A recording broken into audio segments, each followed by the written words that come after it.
Hello student, welcome back to our channel Light of Education. আজি তোমালোকৰ কাৰণে লৈ আহিছো গণিতৰ তৃতীয় চেপ্টাৰ দুটা চলকত ৰৈখিক সমীকৰণ যোগ। আজি এইটো চেপ্টাৰত মই আলোচনা কৰিম কিছুমান ইম্পৰ্টেন্ট কোৱেশ্চনৰ বিষয়ে, যিবিলাক কোৱেশ্চন তোমালোকৰ মেট্ৰিক পৰীক্ষাত 100% কমন থাকিব। মই যিখিনি দিম সিলেক্ট কৰি সেইখিনিৰ ভিতৰৰ পৰা তোমালোকৰ সকলো কোৱেশ্চন থাকিব। আৰু মৰমৰ ছাত্ৰ-ছাত্ৰীসকল, গণিতৰ কাৰণে মই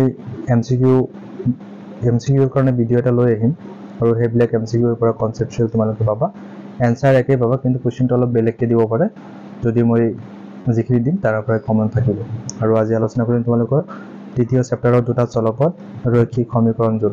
এইটো চেপ্টাৰত যিখিনি দেখাই দিম তোমালোকে কিতাপত টিক চিন মাৰি ল'বা, আৰু তোমালোকে কিতাপটো উলিয়াই লোৱা আৰু কলম এটা হাতত লৈ লোৱা, আৰু মই যিখিনি কৈ যাম সেইখিনি তোমালোকে টিক মাৰ্ক কৰি ল'বা। আৰু এইটো চেপ্টাৰৰ ভিতৰত যোৱাৰ আগতে মই কিছুমান ইন্ট্ৰডাকশ্যন কিছু দি আছো, যে এইটো চেপ্টাৰ পঢ়িবলৈ গ'লে কি কি তোমালোকৰ দৰকাৰ হ'ব সেইবিলাক তোমালোকে শুনিবা। মই প্ৰথমত আলোচনা কৰি ল'ম, 1 মিনিট মান আলোচনা কৰিম। প্ৰথমতে এটা চাব লাগিব, যিটো চেপ্টাৰৰ নামটো দিয়া আছে দুটা চলকত ৰৈখিক সমীকৰণ যোগ, যিটো দিয়া আছে হয় না, এটা চাব লাগিব চলক কি হয় না। চলকটো তোমালোকে বুজি পোৱা না, চলক কি? চলক হৈছে একাধিক সংখ্যক বাস্তৱ মান গ্ৰহণ কৰা ৰাশি। ইয়াক সাধাৰণতে ইংৰাজী বাস্তৱ মান গ্ৰহণ কৰা ৰাশি। ইয়াক সাধাৰণতে ইংৰাজী বৰ্ণমালাৰ আখৰ যেনেকুৱা ABC, XYZ এইবিলাকেৰে সূচোৱা হয় চলক।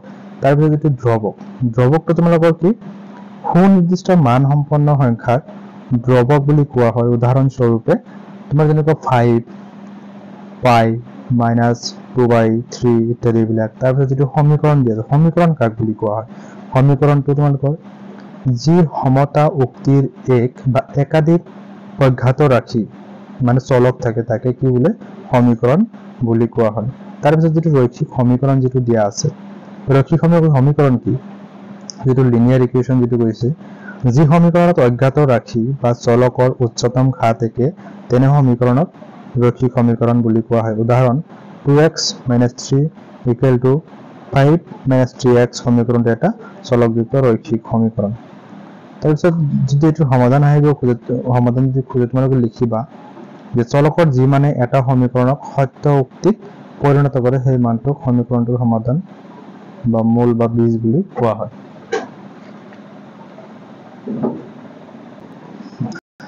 নেক্সট, এটা চলকত যিবিলাক ৰৈখিকযুক্ত সমীকৰণ থাকে সেইটো কাক বোলে?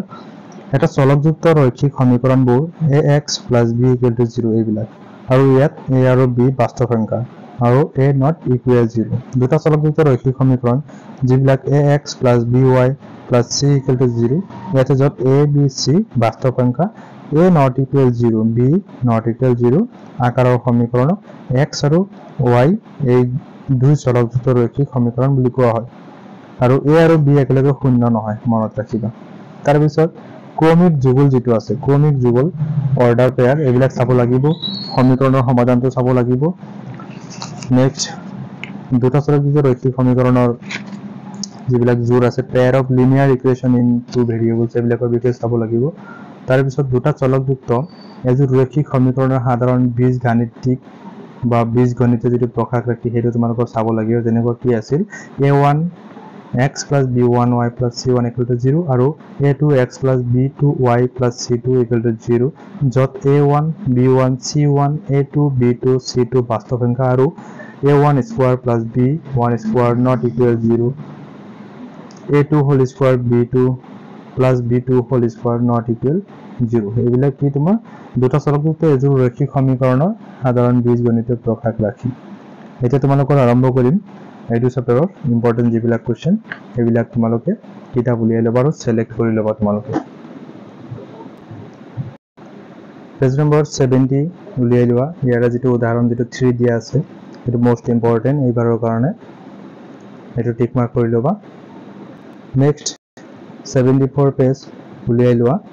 ইয়াতে যিটো দিয়া আছে তিনিটা ফৰ্মুলা যিখিনি দিয়া আছে, ইয়াৰ পৰা কুৱেশ্যন আহিব যে a2x + b2y + c2 = 0 সমীকৰণ দুটাই যদি পৰস্পৰ কটাকটি কৰে তেনেহ'লে তেন্তে তাৰপিছত অপশ্যন দিয়া থাকিব এইটো লিখিবা তাৰপিছত যদি ডাইৰেক্ট যদি কয় মিলি যায় তেতিয়াহ'লে কি এইটো লিখিবা যদি সমান্তৰাল হয় তেন্তে কি হ'ব এইটো লিখি দিবা এইটো ভেৰি ভেৰি ইম্পৰ্টেণ্ট আৰু ইয়াৰ পৰা MCQ 100% তোমালোকৰ আহিবই কমন পাব ইয়াৰ পৰা নেক্সট 76 পেজ নাম উলিয়াই ল'বা যেটো অনুশীলনী যেটো দিয়া আছে 3.2 কোৱেশ্চন নম্বৰ 1 অৰ তোমালোকে 1 চাবা 2 চাবা তাৰ পিছত কোৱেশ্চন নম্বৰ 3 3 1 চাবা 2 চাবা 4 চাবা পেজ নং 78 উলিয়াই লোৱা ইয়াৰে কোৱেশ্চন নং যেটো 4 দিয়া আছে কোৱেশ্চন নং 4 অৰ 2 চাবা 3 চাবা এইবিলাক মোস্ট ইম্পৰ্টেন্ট এইবিলাক চাব লাগিব আৰু এইবাৰৰ কাৰণে ইম্পৰ্টেন্ট হয় এইবিলাক নেক্সট কোৱেশ্চন নং 5 টু চাবা মোস্ট ইম্পৰ্টেন্ট এইবাৰৰ কাৰণে নেক্সট কোৱেশ্চন নং 7 টু চাবা এইবাৰৰ কাৰণে মোস্ট ইম্পৰ্টেন্ট কোৱেশ্চন নং 7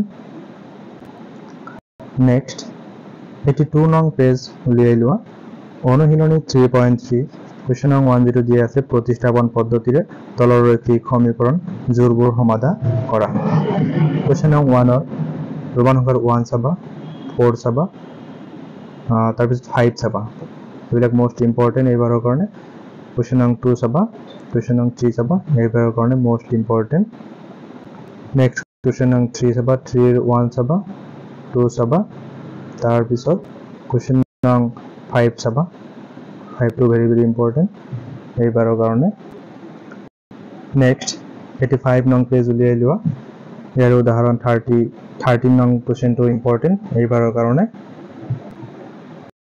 নেক্সট 86 নং পেজ উলিয়াই লোৱা অনুশীলনী 3.4 ইয়াৰে কোৱেশ্চন নং 1 অৰ ৰোমান সংখ্যাৰ 1 চাবা 2 চাবা মোস্ট ইম্পৰ্টেন্ট এইবাৰৰ কাৰণে নেক্সট কোৱেশ্চন নং 2 চাবা কোৱেশ্চন নং 2 তোমালোকে 1 চাবা 3 চাবা 4 চাবা এইবাৰৰ কাৰণে ভেৰি ভেৰি ইম্পৰ্টেন্ট নেক্সট তোমালোকে পেজ নং 89 উলিয়াই লোৱা ইয়াৰে যিখিনি দিয়া আছে তিনটা এটা ফৰ্মাৰ নিচিনা দিয়া আছে ইয়াৰ পৰা MCQ এটা আহিব 100% শিওৰ হয় আৰু ইয়াৰ পৰা MCQ কেনেকৈ আহিব এটা লিখা থাকিব যেতিয়া A1 divided by A2 not equal B1 divided by B2 এইটো দিয়া থাকিব অপচনত দিয়া থাকিব এটা অদ্বিতীয় সমাধান পাম অসীম সংখ্যক সমাধান থাকে কোনো সমাধান নাথাকে গোটেইকেইটা এনেকুৱা দিয়া থাকিব তোমালোকে লিখিব লাগিব আমি এটা অদ্বিতীয় সমাধান পাম যদি এইটো দিয়া থাকে যে যেতিয়া A1 divided by A2 equal to B1 divided by B2 equal to C1 divided by C2 তেন্তে অপচনত দিয়া থাকিব 4-5টা অপচন তোমালোকে লিখিবা অসীম সংখ্যক সমাধান থাকে তাৰপিছত এইটো চাবা নেক্সট পেজ নং 91 উলিয়াই লোৱা ইয়াৰ যেটো উদাহৰণ যেটো 15 দিয়া আছে এইটো তোমালোকে চাবা মোস্ট ইম্পৰ্টেন্ট এইবাৰৰ কাৰণে নেক্সট উদাহৰণ 16 টো চাবা এইবাৰৰ কাৰণে মোস্ট ইম্পৰ্টেন্ট নেক্সট 92 নং পেজ উলিয়াই লোৱা ইয়াতে তোমালোকে অনুশীলনী 3.5 অৰ কোৱেশ্চন নং 2 তোমালোকে চাবা 1 চাবা 2 চাবা 3 চাবা নেক্সট 93 নং পেজ উলিয়াই লোৱা ইয়াৰে কোৱেশ্চন নং যেটো 2 আছিল 2 4 চাবা 5 চাবা তাৰ পিছত তোমালোকৰ কোৱেশ্চন নং যেটো 4 আছে ইয়াৰে কোৱেশ্চন নং 4 ৰ যেটো 2 আছে এটা ভগ্নাংশ লবৰ পৰা 1 বিয়োগ কৰিলে ই হয় গৈ 1 divided by 3 আৰু ইয়াৰ হৰৰ লগত 8 যোগ কৰিলে হয় গৈ 1 divided by 4 ভগ্নাংশটো নিৰ্ণয় কৰা নেক্সট 5 নং কোৱেশ্চনটো চাবা এটা আয়তৰ যদি দৈৰ্ঘ্য 5 একক ৰাখ আৰু প্ৰস্থক 3 একক বৃদ্ধি কৰা হয় তেন্তে ইয়াৰ কালি 9 বৰ্গ একক ৰাখ হয় যদি ইয়াৰ দৈৰ্ঘ্য 3 একক আৰু প্ৰস্থক 2 একক বৃদ্ধি কৰা হয় তেন্তে কালি 67 বৰ্গ একক বৃদ্ধি পায় আয়তটোৰ দিক আৰু প্ৰস্থ উলিওৱা এইবাৰৰ কাৰণে মোস্ট ইম্পৰ্টেন্ট নেক্সট তোমালোকে 95 নং পেজ উলিয়াই লোৱা ইয়াৰ যেটো উদাহৰণ 8 টো দিয়া আছে এইটো তোমালোকে চাবা এইবাৰৰ কাৰণে মোস্ট ইম্পৰ্টেন্ট নেক্সট 96 পেজ নং উলিয়াই লোৱা ইয়াৰ যেটো উদাহৰণ যেটো 19 দিয়া আছে এইটো এবাৰৰ কাৰণে মোস্ট ইম্পৰ্টেন্ট আৰু এই কোৱেশ্চনটো তোমালোকৰ আহিয়ে থাকে মেট্ৰিক পৰীক্ষাত চাবা এইটো ভালকে